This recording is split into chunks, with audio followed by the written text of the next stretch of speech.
মা, তোমার বয়স বেশি হলেও তোমার ভিতরে এখনো অনেক টাইট। আমি একটু করলে আর পারব না। মা, তোমার ভিতরে এত গরম কেন? আমার এটা তো পুড়ে যাবে। তোমার ভিতরে কি পানি ছেড়ে দিব? হ্যালো বন্ধুদের, আজকের এই গল্পে আপনাদের স্বাগতম। আপনাদের কাছে অনুরোধ, যদি আপনি প্রথমবার আমাদের চ্যানেলে এসে থাকেন, তাহলে অবশ্যই চ্যানেলটি সাবস্ক্রাইব করুন। এই গল্পটি শেষ পর্যন্ত শুনুন, অনেক মজা পাবেন। তাহলে চলুন গল্প শুরু করি। আমার নাম অজয় এবং আমার বয়স ৩০ বছর। আমার মায়ের নাম পুনিতা, তিনি একজন গৃহিণী। যদিও তিনি বি.এড সম্পন্ন করেছেন, আমার মা একটু খাটো কিন্তু শরীর ভারী ভারী। তিনি সবসময় শাড়ি পরেন, আমি তাকে শাড়ি ছাড়া অন্য কিছু পরতে দেখিনি। কিন্তু যে রাতে এই ঘটনা ঘটে, তারপর থেকে আমার এবং মায়ের জীবন বদলে গেছে। এই ঘটনা তখনকার, যখন আমার বয়স ২৪ বছর। সেই দিন বাবা হার্ট অ্যাটাকে আক্রান্ত হন এবং তাকে হাসপাতালে ভর্তি করতে হয়। তখন আমার পিজি সম্পন্ন হয়েছে এবং আমি চাকরির খোঁজে ছিলাম, তাই বাড়িতেই থাকতাম। মা বি.এড করার পরেও চাকরি না করে গৃহিণী থেকে গিয়েছিলেন।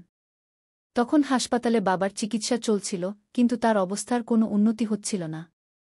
বাবার এই অবস্থা দেখে মা ভেঙে পড়েছিলেন। আমি তার একমাত্র সন্তান, তাই তিনি আমার উপর নির্ভরশীল ছিলেন। বাবার অসুস্থতার খবর শুনে আমার মাসি এবং মামাও সঙ্গে সঙ্গে হাসপাতালে পৌঁছে গিয়েছিলেন। সবাই নিজ নিজভাবে সাহায্য করছিলেন। ৪-৫ দিন পর ডাক্তার সেই কথা বললেন যা আমরা ভয় পাচ্ছিলাম। ডাক্তার বললেন, এখন বাবাকে বাঁচানো কঠিন। এটিও শুনে মা অজ্ঞান হয়ে গেলেন। আমি তার পাশে ছিলাম, তাই তাকে সামলে নিলাম। বাবা এখন ভেন্টিলেটরে ছিলেন, যতক্ষণ ভেন্টিলেটর চলছিল ততক্ষণই তার শ্বাস নেওয়া সম্ভব ছিল। তখন আমি এবং মা বাবার সঙ্গে শেষবারের মতো দেখা করতে আইসিইউতে গেলাম। মা এখন কিছুটা সামলে উঠেছিলেন, তিনি কাঁদতে কাঁদতে বাবাকে জড়িয়ে ধরলেন। আমিও তার হাত ধরে কাঁদতে লাগলাম। কিছুক্ষণের মধ্যেই বাবার শেষ নিঃশ্বাস বেরিয়ে গেল এবং তিনি তার জীবনযাত্রা সম্পন্ন করলেন। আমরা আইসিইউ থেকে বেরিয়ে এলাম এবং মা আমাকে জড়িয়ে ধরে জোরে জোরে কাঁদতে লাগলেন। পরে শেষকৃত্যের প্রস্তুতি শুরু হয়ে গেল। দিন কেটে গেল, সন্ধ্যা ৬টা বাজে। শেষকৃত্যের সমস্ত কাজ আত্মীয়রা সামলে নিয়েছিল। শ্মশানঘাট থেকে বাড়ি ফিরে আমি নিজের ঘরে গেলাম এবং জোরে কেঁদে উঠলাম। মা শুধু কাঁদছিল, সে খুবই বিচলিত ছিল। কিছুক্ষণ পর মাসি আমার জন্য চা নিয়ে এলেন, তখন আমি উঠে বসলাম। চা নিতে গিয়ে আমি তাকে জিজ্ঞাসা করলাম, মা কেমন আছে? মাসি বললেন, দিদি এখনও কাঁদছেন অজয়। তাকে খুব কষ্ট হচ্ছে। তখন আমি বললাম, হ্যাঁ মাসি, তার বাবার সাথে খুব লেগে থাকত। আমারও কিছু বুঝে আসছে না। মাসি বললেন, আমি বুঝতে পারছি অজয়, কিন্তু এখন দিদির তোমারই সাহায্য দরকার। এই বয়সে সে পুরোপুরি তোমার উপরই নির্ভর করছে। এতটা বলে মাসি চলে গেলেন। তখন আমি ভাবতে শুরু করলাম যে এখন এই বাড়ির দায়িত্ব আমারই। আমার মনে চাকরি এবং ভবিষ্যৎ জীবন নিয়ে নানা চিন্তা আসতে লাগল। আমাকে যত তাড়াতাড়ি সম্ভব চাকরি খুঁজে নিতে হবে এবং নিজেকে দায়িত্বশীল করে তুলতে হবে, কারণ বাবার পেনশনে আমরা কতদিন চলতে পারব? এই সব চিন্তায় আমার মাথা ভারী হয়ে উঠছিল। আমি আমার ঘরের বারান্দায় গিয়ে দাঁড়ালাম, যাতে কিছুটা তাজা বাতাস পাই। এতে কিছুটা ভালো লাগল। লিভিং রুমে মা এবং মাসি বসেছিলেন, আত্মীয়দের সাথে কথা বলছিলেন। কিছুক্ষণ পর আত্মীয়দের ভিড় কমে গেল। মাসি আমার ঘরে এসে বললেন, আমি খাবার তৈরি করছি, ততক্ষণ তুমি মায়ের কাছে বসো। আমি হ্যাঁ বলে মায়ের কাছে গিয়ে বসলাম। আমাকে দেখে মা আমার গলা জড়িয়ে ধরে আবার কাঁদতে উঠলেন। আমি তাকে জড়িয়ে ধরে শান্ত করার চেষ্টা করলাম। আমার মা ফর্সা রঙের ছিলেন, এত কান্নার কারণে তার গাল লাল হয়ে গিয়েছিল। তার চোখও ক্লান্ত ছিল। সে আমার সাথে লেপ্টে কাঁদতে লাগল। আমি তাকে বললাম, মা এখন আর কাঁদো না। যা হবে তা হয়ে গেছে। এখন আমি তো আছি তোমার সাথে, আমি সব সামলাব। মা বললেন, হ্যাঁ বেটা, তোমাকে দেখেই এখন দিন কাটাচ্ছি। তোমাকে দেখলে তার কথা মনে পড়ে। এত বলেই মা আরও জোরে কাঁদতে লাগলেন। এমন সময় মাসি বাইরে এসে মাকে বললেন, দিদি একটু খাবার খাও। দুটো লোকমা খেলে কিছুটা ভালো লাগবে। মা হ্যাঁ বললেন। মাসি বললেন, তুমি রান্নাঘরে চলো, আমি সাহায্য করব। তোমার খুব দুর্বলতা এসে গেছে। মা বললেন, রান্নাঘরে গিয়ে দেখো, আমি এসে সাহায্য করব। এত বলে মাসি রান্নাঘরে চলে গেলেন। আমি মায়ের হাত ধরে তাকে তার এবং বাবার ঘরে নিয়ে গেলাম। তারপর মা বাথরুমে গিয়ে ফ্রেশ হয়ে এলেন। এখন তার মুখ কিছুটা ঠিক মনে হচ্ছিল। সারাদিনের দৌড়াদৌড়িতে তার শাড়ি এলোমেলো হয়ে গিয়েছিল। আমি প্রথমবার মাকে এভাবে দেখলাম, অজানা কারণে আমার খুব অদ্ভুত লাগছিল। এমন সময় মা বললেন, অজয় বেটা, তুমি কি আমার একটু সাহায্য করবে? আমি শাড়ি বদলাতে চাই, খুব দুর্বল লাগছে। আমি বললাম, হ্যাঁ মা, আমি তো আছি। বলো, কি সাহায্য করব? মা বললেন, প্রথমে দরজা বন্ধ করে দাও, আর আলমারি থেকে সেই সাদা শাড়ি বের করে দাও। তখন দরজার পাশে দাঁড়িয়ে আমি বললাম, ঠিক আছে মা, আমি দিচ্ছি। তুমি শুধু এখানে বসো। তারপর আমি দরজা বন্ধ করে হলুদ রঙের ছোট বাল্ব জ্বালালাম এবং আলমারি থেকে সাদা শাড়ি খুঁজতে লাগলাম। শাড়ি পেয়েই আমি মাকে দিতে পিছনে ফিরে তাকালাম, কিন্তু পিছনে ফিরে যা দেখলাম তাতে আমি হতবাক হয়ে গেলাম। মা আমার দিকে পিঠ করে দাঁড়িয়েছিলেন। আমি বুঝতে পারলাম না কি বলবো। আমি দ্রুত শাড়ি মাকে দিলাম এবং তার পিঠ ফিরে দাঁড়িয়ে গেলাম। এই সময় আমার মনে নানা রকম চিন্তা ভিড় করতে লাগল। এমন সময় মা বললেন, অজয় বেটা, আরেকটা কাজ করবে? আলমারিতে হলুদ রঙের আমার শাড়ি আছে, সেটা দেবে? এ কথা শুনে আমি অবাক হয়ে গেলাম, কিন্তু নিজেকে সামলে নিয়ে বললাম, হ্যাঁ মা, এবং হলুদ শাড়ি খুঁজতে লাগলাম। শেষে ভাঁজ করা হলুদ শাড়ি পেয়ে গেলাম। সেটা খুলে দেখে তার ডিজাইন দেখে আমি খুবই আশ্চর্য হয়ে গেলাম। এমন সময় মা জিজ্ঞাসা করলেন, শাড়ি পেয়েছ কি অজয় বেটা? আমি বললাম, হ্যাঁ, পেয়েছি। তখন শাড়ি মাকে দিতে ফিরে দেখলাম মা এখনও পিঠ করে দাঁড়িয়ে আছেন। আমি হতভম্ব হয়ে গেলাম, কিন্তু নিজেকে শান্ত রেখে শাড়ি তাকে দিয়ে দিলাম।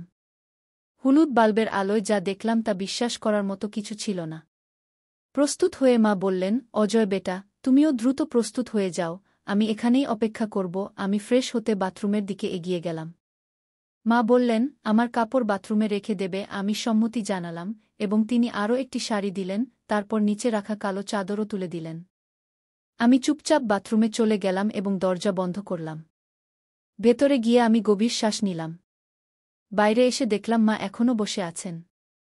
আমি তার হাত ধরে উঠালাম এবং তাকে খাওয়াতে নিয়ে গেলাম। খাওয়ার সময় মা খুব শান্ত ছিলেন। বাড়িতে এখন শুধু আমি, মা, মামা এবং মাসি রয়ে গিয়েছিলাম, বাকি আত্মীয়রা চলে গিয়েছিলেন। খাওয়ার পর মাসি আমাকে জিজ্ঞাসা করলেন, অজয়, ঘুমানোর ব্যবস্থা কি করব? আমি বললাম, মাসি, আজ আমি মায়ের পাশে শোব।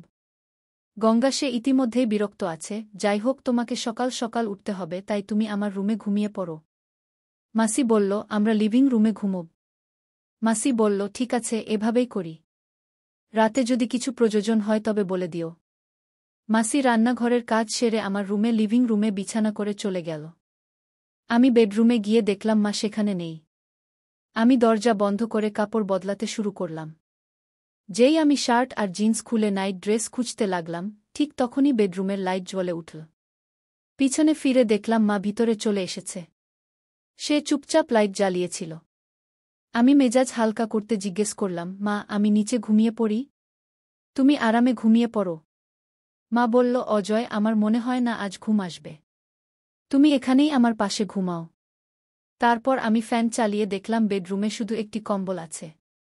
আমি বললাম, মা, আমি আমার রুম থেকে কম্বল নিয়ে আসি। মা বলল, অজয়, মাসি ঘুমিয়ে পড়েছে।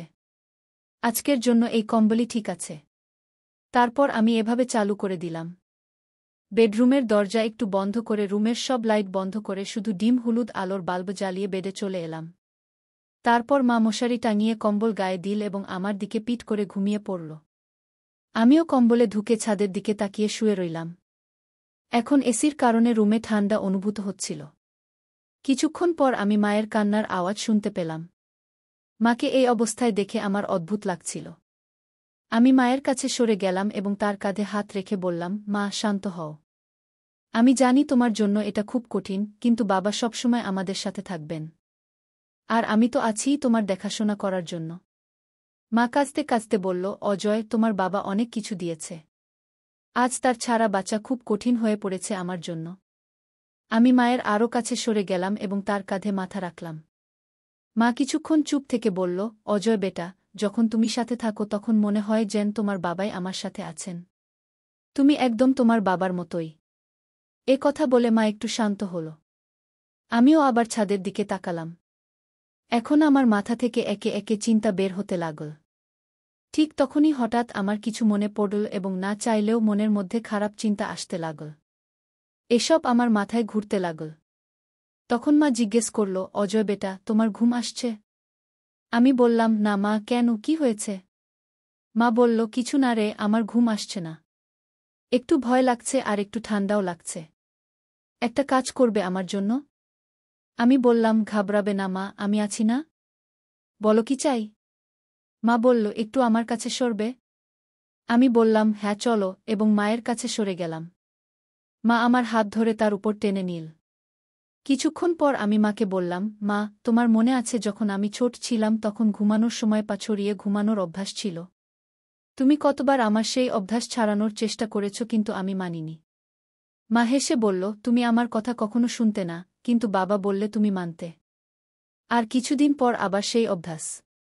আমিও আবার আমার ছোটবেলার কথা বলে তাকে খুশি করার চেষ্টা করলাম যাতে তার দুঃখ একটু কমে। আমরা দুজন কথা বলছিলাম, হঠাৎ মা বলল, অজয় বেটা, তোমার পা ছড়িয়ে ঘুমানোর অভ্যাস ছেড়ে গেছে নাকি এখনো আছে? আমি বললাম, পুরোপুরি না গেলেও এখনো একটু আধটু আছে। মা বলল, আমি জানতাম। কিছু না, আমার জন্য তুমি এখনো আমার বাচ্চা। যদি তোমার ভালো লাগে তবে তুমি সেভাবেই ঘুমাতে পারো। এ কথা বলে মা আমার মাথায় হাত বুলাল। এ কথা শুনে আমি মনে মনে খুশি হলাম এবং ভাবতে লাগলাম, এসব কি হচ্ছে। কিছুক্ষণ শান্তিতে কাটল এবং আমি মনকে প্রস্তুত করে অ্যাডজাস্ট করতে লাগলাম। ভাবতে ভাবতে অনেক সময় কেটে গেল, কারণ পরে যা হল তা আমি স্বপ্নেও ভাবিনি। ঘটনাটা এমন হল যে আমি ঘুমানোর প্রস্তুতি নিচ্ছিলাম এবং মাও তখন আমার দিকে ঘুরে দেখছিল আমি কি করছি। আমি মাকে জিজ্ঞেস করলাম, মা, কি হয়েছে? কি করতে হবে? মা বলল, অজয়, তুমি যা ইচ্ছা করো, আমার জন্য মেনে নেওয়া। শেষ পর্যন্ত তুমি আমার বাচ্চা। এ কথা বলে মা আমার মাথায় হাত বুলানো শুরু করল। আমি একটু বাইরে এসে জিজ্ঞেস করলাম, কি হয়েছে মা? তুমি ঠিক আছো? ভালো লাগছে তো? মা আমার চুল জোরে ধরে বলল, তোমার বাবাও এমনই বলতেন। এ কথা শুনে আমারও জোশ চলে এল। এখন আমারও বেশি দেরি করা কঠিন হয়ে পড়ছিল। আমি মাকে বললাম, মা, এখন আরও কঠিন হয়ে পড়ছে। মা বলল, হ্যাঁ রে, আমি জানি। আমিও কতক্ষণ থেকে অপেক্ষা করছি। চলো, এখন বেশি সময় নষ্ট করো না। এতক্ষণে মা ধীরে আমার কানে বলল, দেখো, তুমি তো তোমার বাবার মতোই। আমি হেসে বললাম, সত্যি? আমি মাকে বললাম, মা, সত্যি বলবো? আমি জানতাম না যে তুমি এতে খুশি হবে। এটা শুনে মা বলল, দেখো, এটা সব তোমার বাবার স্মৃতিতে হবে। আমি সবসময় তোমার বাবাকে তোমার মধ্যে দেখেছি, কিন্তু আমারও ধারণা ছিল না যে আজ এমন কঠিন সময়ে আমরা কথা বলব। আর সত্যিই আমি ভাগ্যবান যে তোমার মতো সন্তান পেয়েছি। আমি চিন্তায় ছিলাম যে এরপর এখন আমার দেখভাল কে করবে। এ কথা বলতে বলতে মায়ের চোখে জল চলে এল। আমি আবার তাকে সান্ত্বনা দিয়ে বললাম, মা, দেখো, এটা শুধু তোমার দুঃখ নয়। এখন তোমার আর চিন্তা করার কোনো দরকার নেই। আমি তোমাকে কখনো একা ছাড়ব না। এখন মা আমার কাঁধে মাথা রেখে কাঁদছিল। আমি তার চোখের জল মুছে দিয়ে বললাম, মা, আমি জানি বাবা আমাদের কখনো কোনো কিছুর অভাব হতে দেননি। কিন্তু যদি কখনো তোমার কিছু দরকার হয় তাহলে কোনো দ্বিধা না করে আমাকে বলবে। এখন আমাদের দুজনের মধ্যে কোনো কিছু লুকানোর কোনো কারণ নেই। এটা শুনে মা বলল, যখন তুমি আমার সাথে থাকো তুমি আমাকে আগের মতোই ডাকবে। তোমার মুখে নিজের নাম শুনতে ভালো লাগে। আমি বললাম, হ্যাঁ, আমার প্রিয় মা। আমরা দুজন এখন উঠে বসে গেলাম। মায়ের মুখে এক অন্যরকম উজ্জ্বলতা ফুটে উঠল, যেন সে একটা বড় চাপ থেকে বেরিয়ে এসেছে। মুখ দেখে মনে হচ্ছিল সে খুব খুশি। তখন সকালের ৩টা বেজে গেছে। মা উঠে ব্রাশ করতে লাগল। আমি ঘুমানোর প্রস্তুতি নিচ্ছিলাম, তখন মা বলল, তোমার সাথে ঘুমাতে ভালো লাগে। আমি হেসে বললাম, আমিও।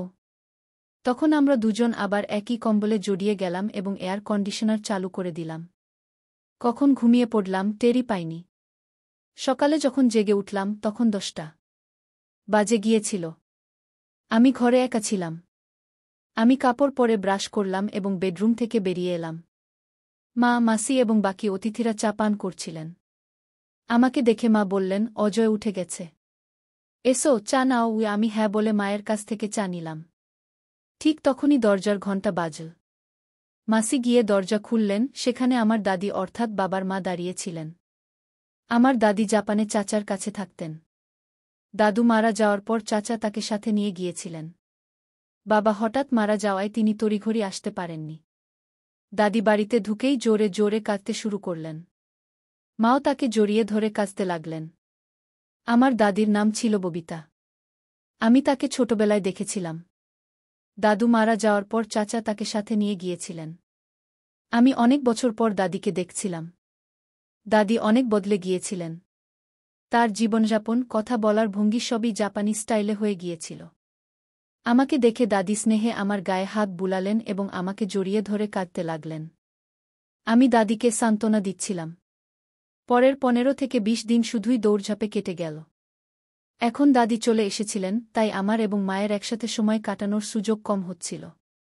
রাতেও দাদি মায়ের সাথে ঘুমাতেন, তাই আমাদের একসাথে থাকার সুযোগ হচ্ছিল না।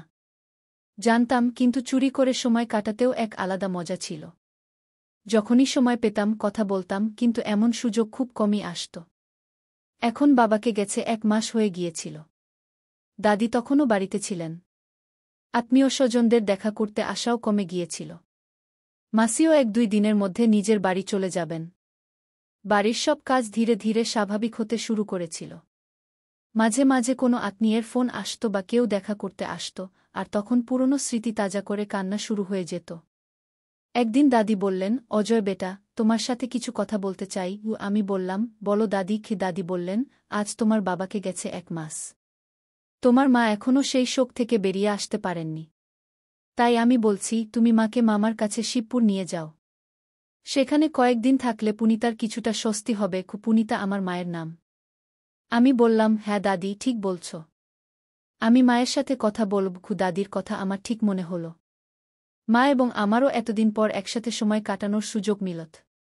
তাই আমি সঙ্গে সঙ্গে রাজি হয়ে গেলাম এবং মায়ের সাথে কথা বললাম। মাকেও ব্যাপারটা ভালো লাগল। তারপর আমি মামাকে ফোন করে আমাদের আসার প্ল্যান জানালাম। মামা এবং মামি দুজনেই উৎসাহে আমাদের জন্য অপেক্ষা করতে লাগলেন। পরের দিন আমাদের বেরোতে হবে, তাই আমি এবং মা প্যাকিং শুরু করলাম।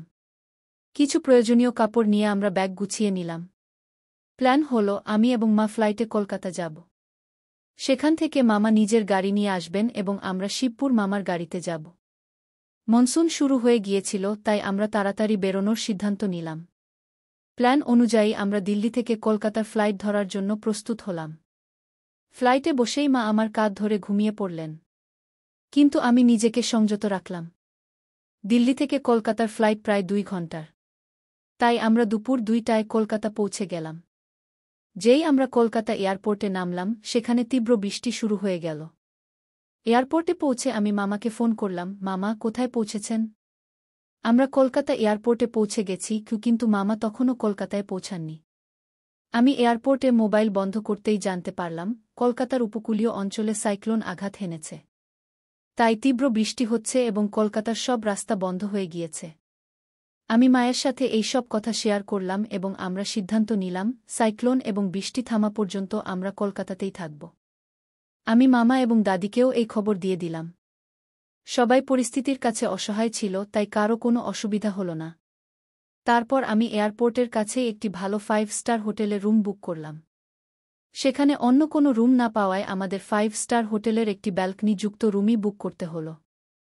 এই পরিস্থিতিতে আমরা দুজনেই খুশি ছিলাম, কারণ আমরা যতটা সময় চেয়েছিলাম ততটা সময় পেয়ে গিয়েছিলাম। এবং নিশ্চিতভাবেই কেউ জানতে পারত না। দ্রুত ক্যাব বুক করে হোটেলে পৌঁছে গেলাম।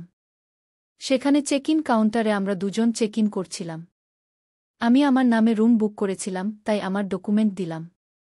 তখন রিসেপশনিস্ট বলল, স্যার, ম্যাডামেরও ডেটা চাই সিস্টেমে যোগ করার জন্য। আমি হ্যাঁ বলে মায়ের ডেটা বলতে যাচ্ছিলাম, তখন মা এগিয়ে এসে নিজেই বলতে শুরু করলেন। মা বললেন, মিস পুনিতা পাটকর। মায়ের এই উত্তর শুনে আমি হতবাক হয়ে গেলাম। রিসেপশনিস্ট অপশন এবং রিলেশনশিপ জিজ্ঞাসা করলে মা বললেন, মিসেস কু। এবার আমি মায়ের দিকে বিস্ময়ে তাকালাম। মা হালকাভাবে আমার দিকে দেখে আমি হাসলাম এবং সব বুঝে গেলাম। আমরা দুজন রুমে চলে গেলাম। রুমে ঢুকেই আমি দরজা বন্ধ করলাম। আমার ওয়াশরুমে যাওয়া দরকার ছিল, ভ্রমণ এবং দৌড়াদৌড়িতে আমার সময় হয়নি। তখন আমি মাকে একটু সরিয়ে দিয়ে বললাম, পুনিতা জি, আমি 2 মিনিটে ফিরে আসছি। আমি তাকে একটু সরিয়ে দিলাম, কিন্তু সে সরে যাচ্ছিল না। তখন আমি নিজেই একটু সরে গেলাম। তখন মা বললেন, অজয় বেটা, থামার দরকার নেই। আমি বললাম, 2 মিনিটে বাথরুমে যাচ্ছি। এটা শুনে তার চোখ চকচক করে উঠল। সে সঙ্গে সঙ্গে বলল, আমাকে গোসল করতে হবে। তখন আমি আশ্চর্য আর খুশিতে বললাম, আচ্ছা, গোসল করবে মা? মা হেসে বললেন, হ্যাঁ। আমি এসব কিভাবে জানি? সে বলল, তুমি কি ভাবো, এত বছর ধরে তোমার বাবাকে অন্য কোনো মহিলার কাছে যাওয়ার দরকার কেন পড়েনি? কারণ আমি তাকে কোনো কিছুর জন্য কখনো না বলিনি। যা কিছু তার দরকার ছিল আমি বানিয়ে দিয়েছি। তার জন্য আমাকে ইন্টারনেট থেকে বিভিন্ন রেসিপি শিখতে হয়েছে। কিন্তু তখনই আমি এই নতুন জিনিসগুলোর খবর পেলাম, তখন আমি আশ্চর্য হয়ে বললাম, সত্যি মা? মা বললেন, হ্যাঁ সত্যি, আমরা খুব ক্লান্ত ছিলাম, তাই আমরা দুজনেই ঘুমিয়ে পড়লাম। যখন উঠলাম তখন সন্ধ্যা 6টা বেজে গেছে। ক্ষুধা পেয়েছিল, তাই আমরা প্রস্তুত হয়ে হোটেলে পেট ভরে খাবার খেতে গেলাম। হোটেলে ভালো খাবার খাওয়ার পর আমরা দুজন আবার রুমে ফিরে এলাম। রুমে একটা শান্তিপূর্ণ পরিবেশ ছিল। মা বললেন, অজয়, আজকের সন্ধ্যা খুব বিশেষ কি? তখন তার চোখে এক চমক ছিল যা আমি আগে কখনো দেখিনি। আমি হেসে বললাম, হ্যাঁ মা, আজকের সন্ধ্যা সত্যিই বিশেষ। তারপর আমরা দুজন টিভি অন করলাম এবং কিছুক্ষণের জন্য একটা রোমান্টিক মুভি দেখতে লাগলাম। মুভির সময় মা আমার হাত ধরে ফেললেন এবং ধীরে ধীরে আমার কাছাকাছি চলে এলেন। তখন তার মুখে একটা মিষ্টি হাসি ছিল।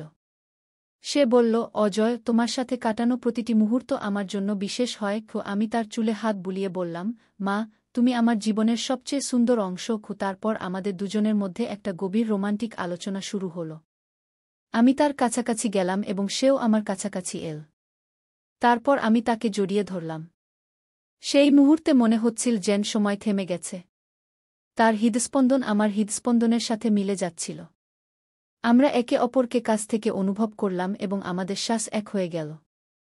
মা মৃদু কণ্ঠে বললেন, অজয়, আমি তোমাকে খুব ভালোবাসি। আমি আমার ঠোঁটে হালকা হাসি নিয়ে বললাম, মা, তুমি তো আমার জীবন। তারপর আমরা একে অপরের চোখে তাকালাম এবং ধীরে ধীরে আমাদের ঠোঁট কাছাকাছি নিয়ে এলাম। সেই মুহূর্তটা খুবই জাদুকরী ছিল। ঠিক তখনই আমাদের ঠোঁট একে অপরের সাথে মিলে গেল এবং আমরা একটা গভীর আর রোমান্টিক অভিজ্ঞতা ভাগ করলাম। এই অভিজ্ঞতা আমাদের ভালোবাসা আর বিশ্বাসের প্রতীক ছিল। তারপর আমরা দুজন একে অপরের বাহুতে রাত কাটালাম, একে অপরের উষ্ণতা আর ভালোবাসা অনুভব করলাম। সেই রাতে আমরা বুঝতে পেরেছিলাম সত্যিকারের ভালোবাসা কি। আমাদের মধ্যে বন্ধন আরও শক্ত হয়ে গিয়েছিল। সকালে যখন সূর্যের আলো ঘরে এল, তখন আমি মাকে আমার পাশে ঘুমোতে দেখলাম। তার হাসি আর শান্ত মুখ দেখে আমি অনুভব করলাম আমার জীবনের প্রতিটি দিন তার সাথে কতটা বিশেষ। আমি আস্তে তার কপালে হাত বুলিয়ে দিলাম এবং তাকে জাগালাম। মা তার চোখ খুলে বললেন, গুড মর্নিং অজয়। আমি হেসে বললাম, গুড মর্নিং মা। তারপর আমরা দুজন একটা নতুন দিন শুরু করলাম, এই জেনে যে আমাদের ভালোবাসা সবসময় এভাবেই শক্ত আর বিশেষ থাকবে। আমরা অনুভব করলাম সত্যিকারের ভালোবাসা সেই, যে সব পরিস্থিতিতে পাশে থাকে এবং প্রতিটি দিনকে বিশেষ করে তোলে। সেই দিন থেকে আমাদের জীবন আরও রঙিন হয়ে গেল এবং আমরা দুজন প্রতিটি মুহূর্তকে একে অপরের সাথে সবসময়ের জন্য বাঁচার সংকল্প করলাম। তো বন্ধুরা, আজকের গল্প এটাই ছিল। আপনাদের এই গল্প কেমন লাগলো আমাদের কমেন্ট করে অবশ্যই জানাবেন। যদি গল্পটা ভালো লেগে থাকে তাহলে লাইক করুন, বন্ধুদের সাথে শেয়ার করুন এবং আমাদের চ্যানেল সাবস্ক্রাইব করতে ভুলবেন না। ধন্যবাদ।